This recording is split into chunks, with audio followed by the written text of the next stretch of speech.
So Ananta,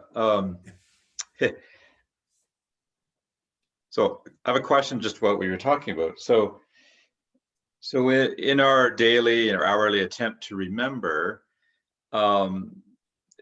there's always going to be moments in that where we're perceiving stillness, which you say, of course, is not stillness, because that perceiving has a beginning, middle, and end. That's what you said, right? Yeah, Yeah. The perceiving is part of the body mind. Right. Okay. But so that's there's still going to be moments of perceiving until there's no longer any need to remember, like in your case, because you're all is that right? Things are still being perceived, but the real distinction is that no one is connected with the perception. Okay. So experiences, thoughts, feelings, whatever it is, go on, but no one thinks that they are experiencing anything or that they are having a particular thought or a particular feeling. Those things go on, and it's pretty much a hands-off. No one's involved with it in a personal way. No, nothing is personal anymore.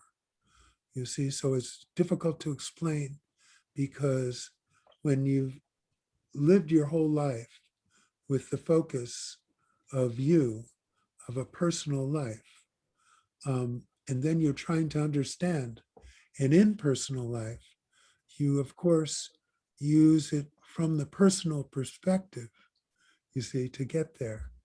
But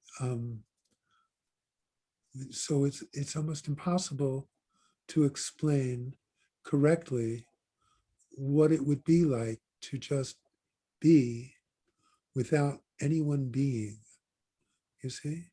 So right now, when you sit and your mind is still and you're experiencing that stillness, there's still that sense of your experiencing it. But when when that sense of personal existence is extinguished, then all of this is just going on, just like it would go on if you had a TV going on in the living room, which you had the option of looking at or not, but the show still goes on. And no one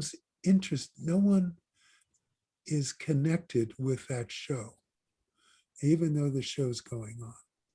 Even when you're watching the show and you have a reaction, it makes you laugh, it makes you cry, it is interesting, like that. Still, there's no personal connection with any of that. It's very difficult to explain, but I think if you could imagine like waking up from being unconscious and just seeing everything new without any attachment or any connection with what you're seeing, you're just taking it in as it is, but no one's taking it in, you see. It's just, you're just being with it. So everything just is. Everything just is. This will always be true, no matter what happens. Everything just is. And it's really that simple.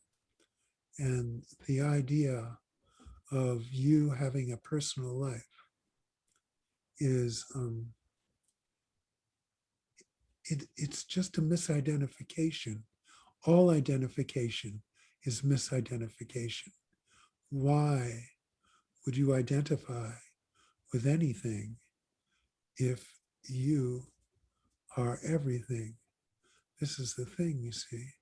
All the gurus said it in their own way. Baba said God dwells within you, as you. Ramesh said all there is consciousness.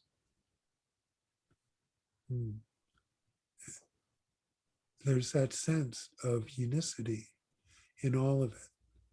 unicity. It's just one essence. And this personal essence veils that knowing, that actual presence that is always there. And this is the thing. If you can know that what you perceive personally and what you think of as your thoughts, your experience, your actions, that this is just false. This is the thing. Your identification with yourself is false. And all identification with anything is false because it's all based in separation. And you're not separate. You're imagining that you're separate.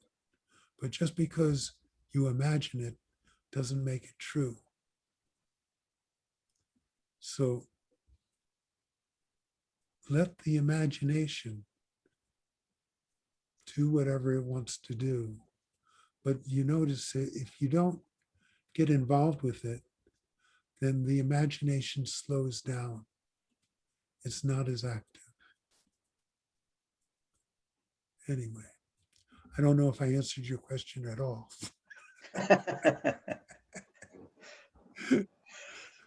That's all right. It sounded good.